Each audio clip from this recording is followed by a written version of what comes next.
Hello there, everybody. Welcome into Pickup Sports Talk. I'm Spencer Stein. And I'm Brandon Shipman. We have a ton to get to today, starting with football, and then we're going to get into some NBA and then college basketball, and then we'll wrap up with the Olympics. But let's just get right into the event of the week. It was the Super Bowl. We saw the Rams play the Bengals, and the Rams won, obviously, as you may know. And yeah, let's just get right into game it's kind of sad. This is the last football I'll probably be talking about till the offseason, which is its own season, I feel like, and of its own. So let's just get to a quick game recap. The Rams scored first. The Bengals were showing some promise in the first half, but they went to halftime down 13-10. But the big event was in the second quarter. Odell Beckham, who did have 52 yards and the first touchdown of the game, got hurt. People thought that would change the game for the Rams. He was basically all their offense in the first half, but he went down. The Bengals had a great third quarter, took the lead. But in the fourth, the Rams came out on top behind a huge fourth quarter from Cooper Kupp, a game-winning drive by Matthew Stafford that had some controversial penalties, and there was also other controversial penalties in the game, which we'll talk about. But it ended with a Matthew Stafford game-winning touchdown to Cooper Kupp, and then Joe Burrow had a chance to go down the field, but Aaron Donald stopped him. On 2nd and 1, Burrow missed a throw. On 3rd and 1, Aaron Donald had a good tackle, and on 4th and 1, Aaron Donald almost sacked him. He threw the ball away. It's basically a sack. So that's how the game went down. Brandon, I want to start with this. What is Matthew Stafford's legacy after the game? Is he a Hall of Famer? I don't think he's a Hall of Famer. I think he has Hall of Fame talent, but there's just not enough accolades there, to be honest with you. I think he's a great player who's been stuck in an unfortunate situation, and we'll look back some time from now and think, wow, if he got drafted to a better team, he maybe could have been considered an all-time great. And I genuinely mean it when I say it, but there's just not enough there to give him Hall of Fame honors. I don't understand anyone who thinks he's a Hall of Famer at all. I think it's completely out of the question. Here's why. He didn't even play much better this season than before, ever. It's just that now he has a good supporting cast, which shows he's not an X factor. He's not the reason you win. He's just a guy you can win with on a team that was good. He's been to the Pro Bowl once, only one time. Yep. And he's now won one Super Bowl. He's still only 4-3 in the playoffs. He got his first playoff win this year. Heck no. Because it shows he's not the guy. He's not the main piece. You really need to be an elite talent. People need to stop throwing around the words GOAT, Hall of Famer, legend. He's a great quarterback. He'll be looked at as a great quarterback, but he's nowhere near a Hall of Famer just because he was on a team that won the Super Bowl. And he didn't even win Super Bowl MVP. Yeah. That was Cooper Kupp. And the runner-up for MVP was Aaron Donald. So no way. It was definitely not Matthew Stafford. This team went to the Super Bowl 2 years ago, 3 or 4 years ago, Jared Goff. Yeah. So there's no chance. Mm-hmm. Yeah, but with that being said, though, I think you are being slightly harsh. I think that he's definitely a great quarterback, like you said, but I just think there just isn't enough accolades there. But I think in a better system, he might have gotten. But why? The system shouldn't matter if you're a Hall of Famer. It's true. It should be about your player. That's what I'm saying is that I don't think he was better this year than his best years on the Lions. It's just the team, which shows that's not Stafford. If you put Brady on the Lions, they get at least a playoff win. If you put some of these legends on those teams, and I know your team matters, and I think it needs to be shown he's a great quarterback, and he was a good enough quarterback to win a Super Bowl. You need to have a top 10, top 5 quarterback to win a Super Bowl. But there's never been a year where he was in the conversation for best quarterback in the NFL at all. And he's always been seen as like an underrated quarterback. Yeah, and never in that upper echelon. And I think you need to be on that level. Just because he went to a good team and was able to win makes him a great player. It puts him in the history books. It makes his legacy real that no one can now say he couldn't win. But he's not at a Hall of Fame level at all, in my opinion. I completely agree. I mean, especially seeing Devin Hester didn't even get elected this year. He was the greatest position ever. That's horrible. He wasn't a first ballot Hall of Famer. That really annoyed me. Yeah, anyway, let's switch to the MVP. So I talked about Cooper Kupp and Aaron Donald and what their impacts on the game were. Do you think Kupp or Donald should have been MVP? I personally think the right guy got it. I think Cooper Kupp, you can say what you want about his performance in the first half.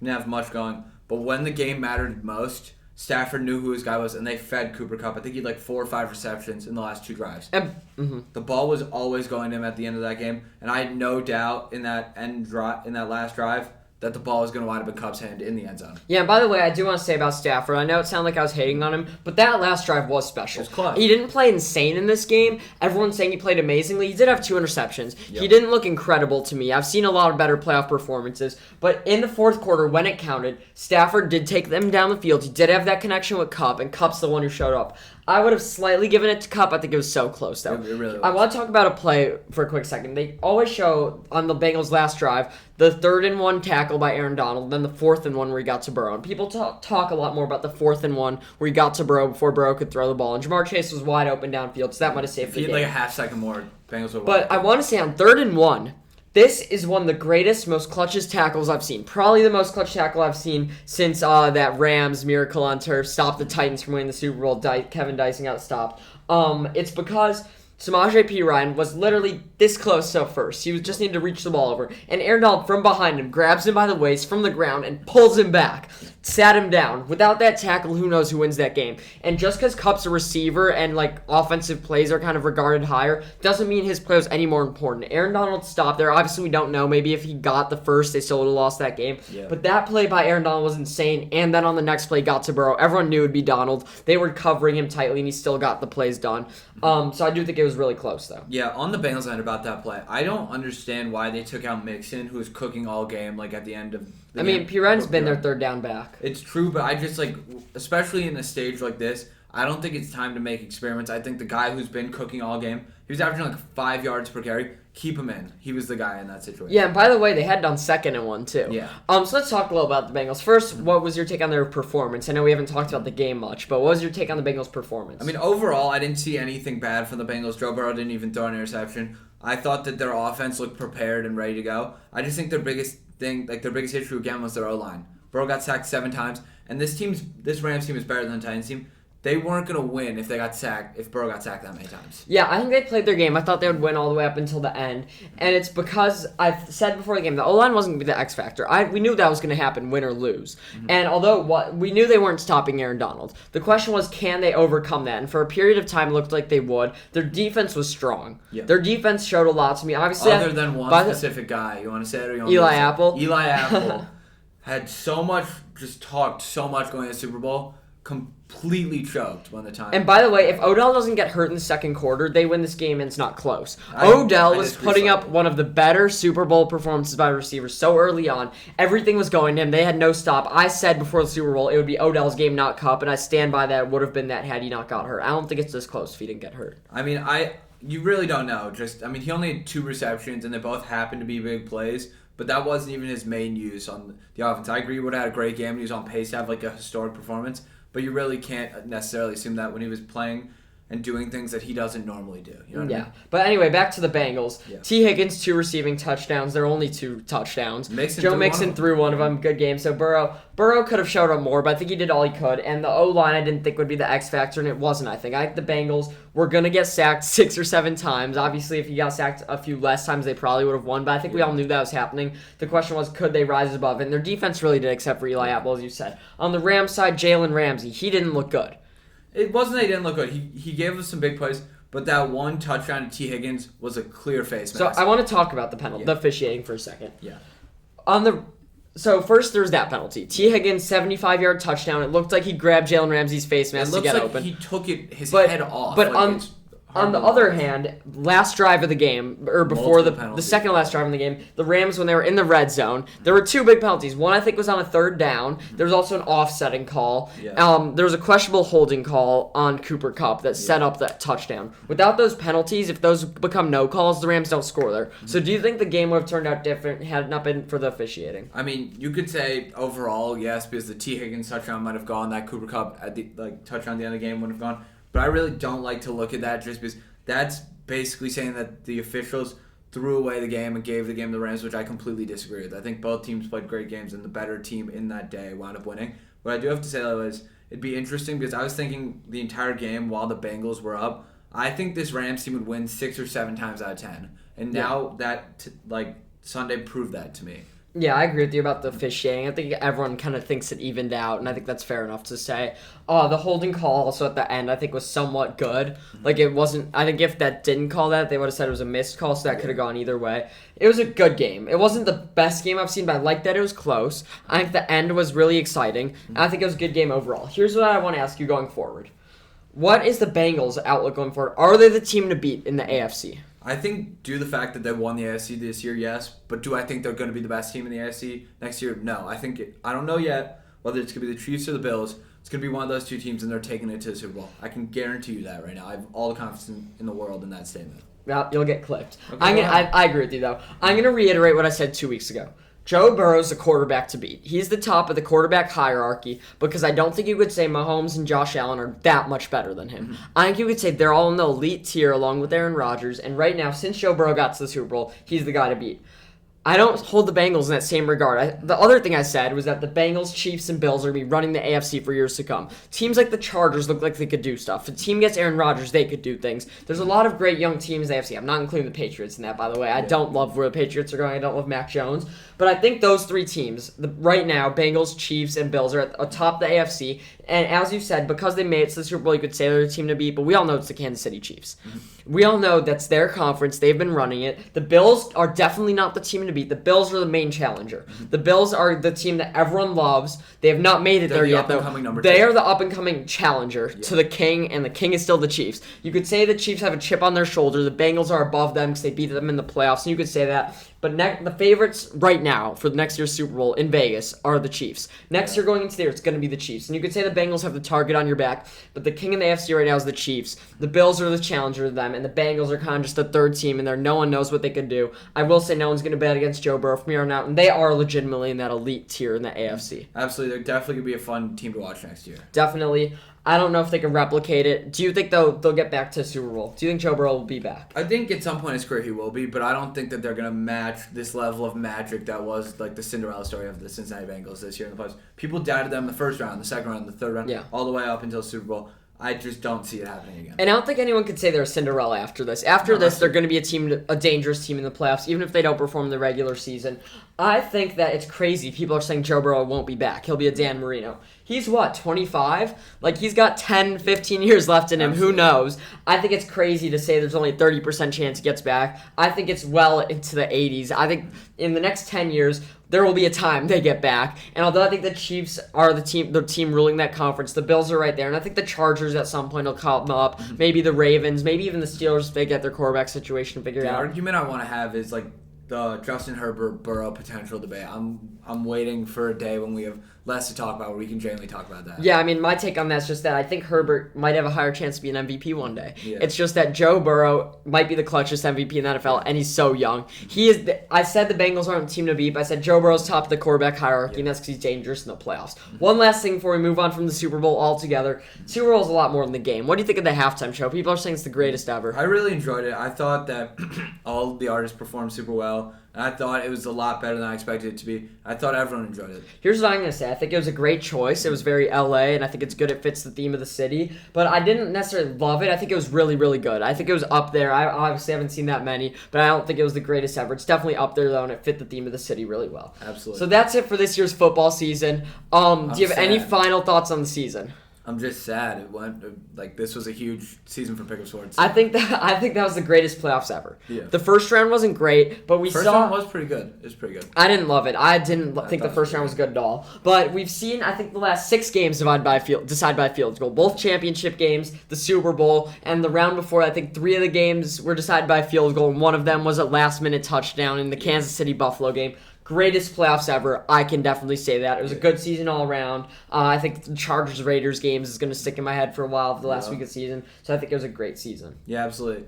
Just a lot to look forward to for next year in the offseason. We'll get into that. And we'll have an offseason special where we'll talk about Rodgers' future, some of the coaching hires, things like that. But let's just get into some NBA here. Obviously, NBA All-Star Weekend coming up. I'm super excited. It's one of my favorite times of the year. So let's just get right into it with our picks for just every single event, basically. Yeah, so we'll start with the celebrity game. I don't know how many people are going to watch this. It's Team Bill Walton versus Team Dominique Wilkins. I'm going with Dominique Wilkins because one guy, Myles Garrett. He's an NFL player. The Browns are not looking good. I think Baker's horrible. But Myles Garrett on a basketball court's a different beast. They'll win it behind Myles Garrett. I completely disagree for 2 reasons. I'm taking Coach Walton here.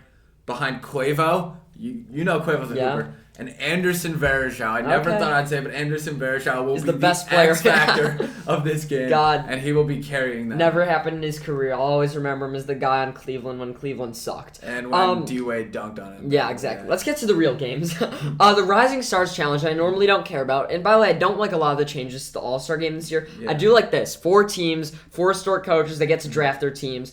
And out of the 4 teams, I'm going with Team Gary Payton, led by LaMelo Ball. They also have Io in their backcourt, who's been playing well. Chris Duarte, he might be out. I'm not sure. Yeah. I think that's the team to beat. And they also have Davion Mitchell, Scotty Barnes, who might be the favorite for MVP or Rookie of the Year right now. I think Team Gary Payton's unbeatable. I personally have to take Team Barry. I think they have a couple sleepers. Cade Cunningham. That's the worst team. Evan Mobley, Isaac Okoro, and Franz Wagner, all good. With that being said, though, keep your eyes open for Team Worthy with my boy Cole Anthony and Josh Giddey. My favorite. How can you take Team Barry? That's the worst team out there. Team Isaiah was my second best team. They have Desmond Bain and Anthony Edwards and Halliburton. Like, Halliburton's playing insane on the Pacers right now. That trade's really, after 1 week's panning out.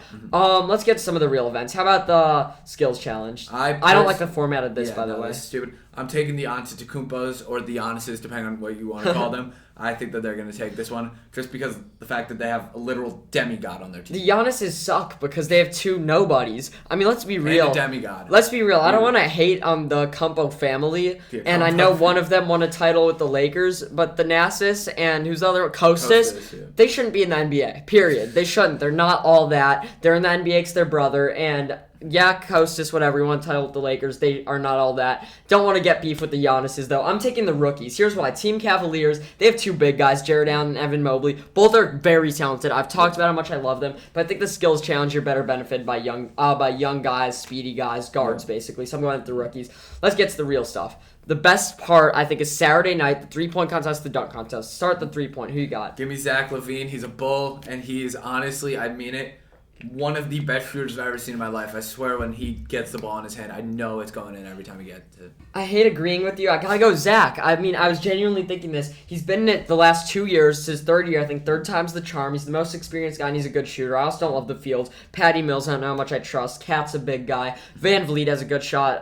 We'll see. I'm taking Zach as well, though. How about the dunk contest, which has gotten worse every year, if you ask me. Last year was horrible. I think it kind of, like you said, it kind of fell off after that Aaron Gordon, Zach LaVine, quadruple overtime one. But I got to take my boy Cole Anthony. I've seen some things that haven't been seen by the general public of him dunking. He has bunnies, and I think he's going to take it this year. Bet on Cole Anthony, great odds. I don't know. I don't like that much. And I really think the dunk contest is because they can't get stars in it. It's not that important. And there's also, how many more dunks can you do? Yeah. They've done a lot of the great dunks. I don't know how unique you could be. I don't like Obi in it. I'm not going to go with Cole Anthony because you did. Jalen Green is the most entertaining guy in this. But I'm going with Juan Toscano Anderson, the most underrated player in the NBA. JTA, Golden State Warriors, number 95. Give me Juan Toscano Anderson to win the dunk contest. He's fun to watch. I didn't even know he could dunk, though. So, I mean, fair. I want him to surprise me. I want a good competition. Let's get into the actual All-Star game, though.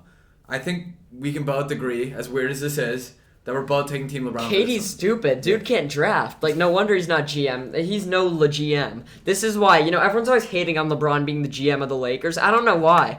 He's really a great GM. He's not literally.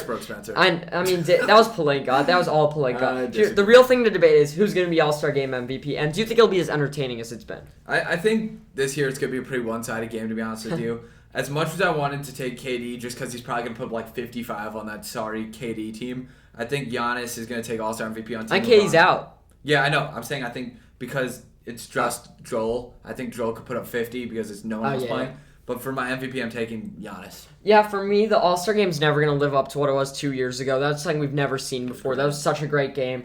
Team LeBron's going to win. A guy on Team LeBron's going to win the MVP. I'll give it to their captain, LeBron James. I think someone off the bench could go up and score a ton. But I think LeBron's out there to prove something, even though he does need his rest. As a Laker fan, I'd rather see him sit, though. Fair. Let's get into college basketball. We've been talking about it for the past couple weeks. I'm so excited. We're finally here. Spencer, you want to lead off? Yeah, this is what I've been waiting to talk about for weeks. Yeah. College basketball's been amazing. Yep. Saturdays, there's been great slates a bunch of weeks in a row. Last week, or 2 weeks ago, was rivalry weekend, and it kind of underwhelmed for me, some of the games.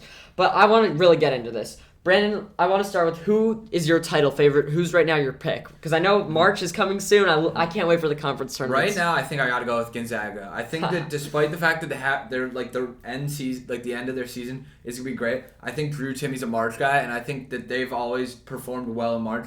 I know that they always they don't normally capitalize, but I think this is going to be the year that they wind up doing it. March Madness, just thinking about it makes me so happy. I don't like Gonzaga. Yeah. I think they're worse than last year. Last year was their chance, and I think we've seen them struggle against some regular teams that aren't in the West Coast Conference. They lost to Duke and Alabama were the two teams who haven't looked good, either of them, this year. I think my favorites, Kentucky might be my favorite. They got blown out last night by Tennessee, but Ty Washington mixed with Oscar Tshiebwe, that's what a March team is made of, a scorer and a rebounder. That's what I love out of them. I also really like Purdue. I know they've struggled too, and it really scares me. I think they could be upset prone, but Jaden Ivey, I think, is the most complete player in college basketball. They have Williams, they have Zach Edey, they have Stefanovic. They're stacked there. I think another March team is UCLA. Yeah. They've been playing atrociously, but their roster is just so scary to me. The fact that they've Jaime Jaquez, Johnny Juzang, Tiger Campbell, Cody Riley, they're stacked on every level. Another team's Kansas. I think a lot of those teams have a good shot. But how about this? Who are your 1 seeds? Right now, I'm looking at it. I think my 1 seeds coming out of each division, I have Kentucky, I think, out of the SEC. Auburn out of the SEC. It's just any 4 teams. Yeah. So I have Auburn, Gonzaga.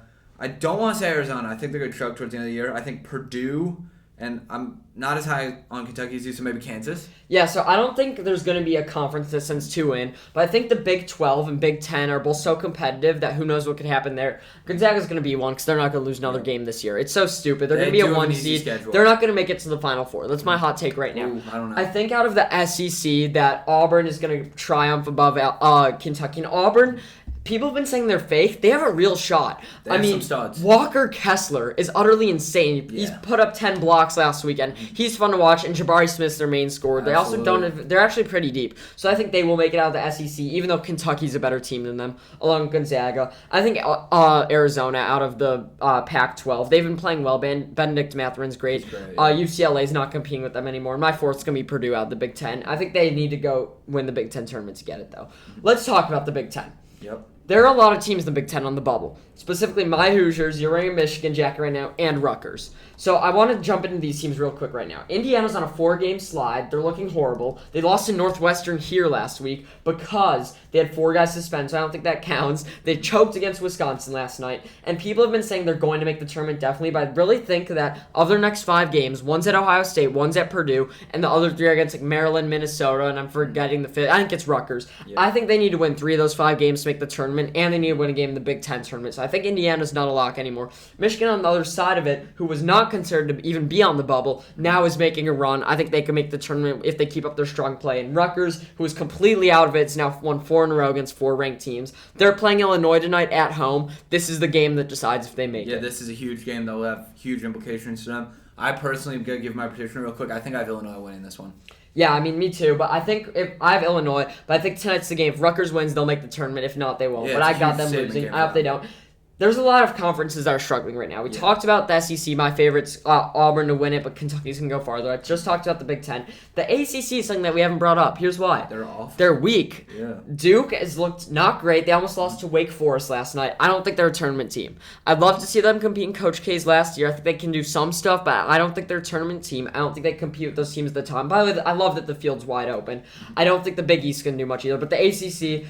North Carolina's struggling. Louisville's gone. Syracuse is gone. All these teams, the reason they were dominating a while ago was because of these teams, and now there's nothing. There's only going to be 4 or 5 teams making it, and one's going to be Notre Dame, one's going to be Wake Forest, one's probably going to be Miami, so I really don't like what I'm seeing out of the ACC. Yeah, the ACC's, I think, especially weak this year, and we can honestly see that visually because this isn't a good, in the past 10 years, we've seen some great Duke teams. Mm-hmm. This isn't one of them, and I think you'd be lying if you said it was, and the gap between them and the rest of the ACC is huge. Yeah. And this isn't even a good Duke team. I just think it's very apparent that the ACC is having an off year. Yeah, definitely. And lastly, with Coach K last night, he left during halftime with some health issues, and John Shire took over in the second half. I love John Shire, but they started to play not so well with him but when he took over as coach. But I do think he can recruit, and I do think Duke will be fine with him. Duke's Duke. Last thing I want to say, Arkansas Woo Pig, my team. They beat Auburn last week, which was a thrill. They've 10-1 in their last 11 games. They're going to play Tennessee this Saturday. Tennessee beat Kentucky last night. Auburn's going to have a statement win against Tennessee. They're going to make the tournament as a 3 or a 4 seed. Arkansas is going to shock some people. The last thing I want to say about the tournament, because we're probably not going to update it till March, it's the best time of year. Absolutely. My right now prediction, I think Kentucky's my favorite. Right after them, I put Purdue. I know everyone's going to hate on me for those 2. UCLA has a good shot. Kansas has a good shot. Kansas is deep. They're a complete Christian Braun is playing better than he has in his whole career. Christian Braun. Ochai Abaji's really complete, and I'm going to get into Wooden now. Wooden watch. I've said Ochai Abaji is one of the most complete players in the country. I don't think he's in the Wooden conversation anymore. Jaden Ivey's the most complete. I think he's the most NBA-ready guy. I think he's going to be really good in the NBA as a guard. He's giving me John Moran vibes. He's great. He's up there for me. I think Johnny Davis still might be my favorite. People said he dropped off last night against Indiana. He scored Wisconsin's last 13 points. He put up 30, and he's a sophomore. He won in that game. He's my favorite. The last thing I want to say about Wooden Watch, Oscar Tshiebwe, Kentucky's center. All year everyone's been talking about Kofi Cockburn. I talked about Kofi. Even though he's putting up 5 more points than Tshiebwe, Oscar Tshiebwe I think is better than Kofi Cockburn. He gets more boards. He's been the leading rebounder in every game he's played in this year, and Kentucky's a better team. I like him. 2 more guys I want to mention. Benedict Matherin's great. And Keegan Murray, Iowa's point guard. Best player this week. He just won Player of the Week. He's leading scoring right now in the Big Ten. Yeah, he put up 37 points this week. He's going to be a steal in the NBA. He is the guy I think who's going to perform best in the NBA. And Brandon, speaking about the NBA, give me your mock draft. Who's your top 5? So currently my top 5 consists of, at the 1, Jabari Smith from Auburn. He's an absolute stud. I think he's absolutely pro-ready. I mean, the tangibles are there. He's 6'10", 220. He's averaging 15, 6, and 1. But I think physically speaking, he's perfect and he's league ready in every way, shape, or form. My second pick has to be Paolo. He's been good at Duke, and I think he's only going to get better as time goes on. I think he's still very raw talent at 6'10", 250, and I think he's going to develop well and nicely into the league. My next pick might be a little controversial. I have Chet Holmgren going at the 3. I know this year hasn't been necessarily amazing for him, and people expected him to take over college basketball by storm, and it hasn't necessarily been that. But I think teams are going to look at the unicorn potential in him, and I think they're going to swing for the fences. I don't know how well that's going to pan out, though. Mm-hmm. My next pick, Jaden Ivey out of Purdue. Like you said, he's one of the most complete players in college basketball. He's looked great. And he honestly, I know this could be, a huge step, but he kind of plays like Dwayne Wade. I'm not saying he's as good, or he's going to be as good, but he kind of plays like Dwayne Wade. My last pick, like you just said, Johnny Davis out of Wisconsin, has looked great all year. I think the sky's the limit for him. Yeah, going through each of them, love Jabari Smith. He's the best prospect in the draft. Pro-ready. I'm a big fan. He's very pro-ready. I don't know what his position is going to be in the NBA. I don't know how he's going to fit in, but he can fit in. He's definitely the best guy. Paolo scares me a bit. He's good. Chet, I really don't like. I think he's going to be physically dominated in the NBA because he's not even the best player. Gonzaga has a chance at winning this tournament, but they're going to need him to step up. He's not even the best player on his college team. Jaden Ivey's great. I've been thinking all year, he's so good, but I don't know how much he can do in the pros. And of the last few weeks, I've decided he can't do it in the pros. And lastly, Johnny Davis can score on every level of the floor, and he's super young.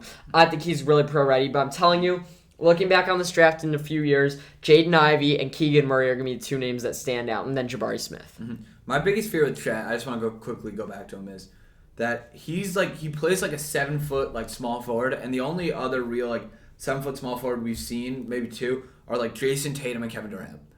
And even then, I don't think Chet's bag is necessarily as deep as them. Yeah, he's I don't more think. Injury prone too, I think Chet. First off, he's not as physical. I mean, we know KD's pretty slim, just like Chet, but he can do stuff physically. And I also think Chet's not as good with the ball. He handles the ball a lot, but he looks a little clumsy with it. I just think he's gonna get dominated in the NBA, and I think Gonzaga's gonna have a really bad shot in this tournament. Well, I can't wait till we do our March Madness special, but I don't think that they're gonna do too well in the tournament because their conference doesn't prepare them.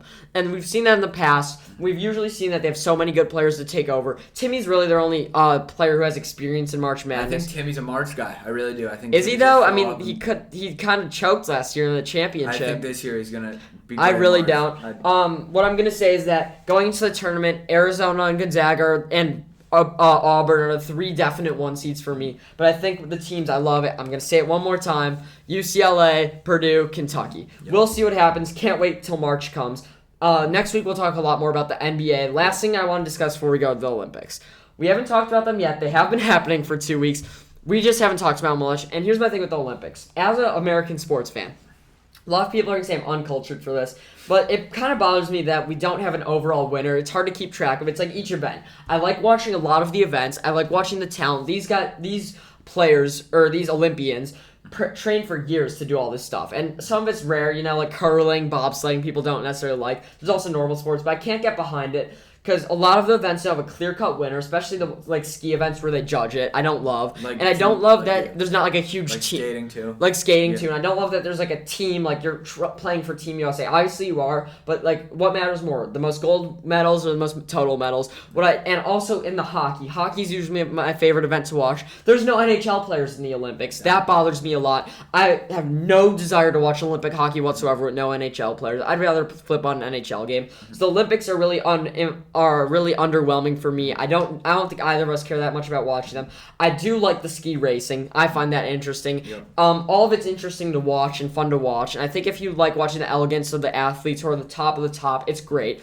It just bothers me as an American sports fan that there's no concrete winner. So that's my thing with the Olympics. That's why we haven't talked about it much. And just a quick update, by the way, because I just found out for total medals, USA is in 4th, I believe. Yeah, 4th. And then for total gold medals, Team USA is in 3rd. So, yeah. I mean, that's a good And by the showing, way, but it's also on at weird times because it's in China. And obviously every country should get a chance to host. But, like, I don't know when I'm watching a repeat, watching something live, who won. Exactly. It's all confusing. I also hate that the hill that they did the ski racing on was, like, next to, like, a nuclear power plant or something. It's not real mountains. Yeah. These Olympics are bothering me. In a few years, hopefully, I'll pay more attention to them. But that's my thing with the Olympics. Thank you guys for listening. Yeah, thank you for everything. Like Spencer said, next week is going to be a huge NBA episode. We're going to do kind of like a mid-season, everything. We're going to go through playoffs, MVP ladders, things like that. Yeah. Super excited. And we'll also get to some NFL soon. You know, now we could shift away from the season towards a lot of the off-season storylines, which are huge. As you mentioned, Kyler Murray now is a lot of debate. We'll be tweeting about that too. So thank you all for listening. Watch wherever you get your podcast. Like, subscribe, and tell your friends. Thank you. Thank you so much.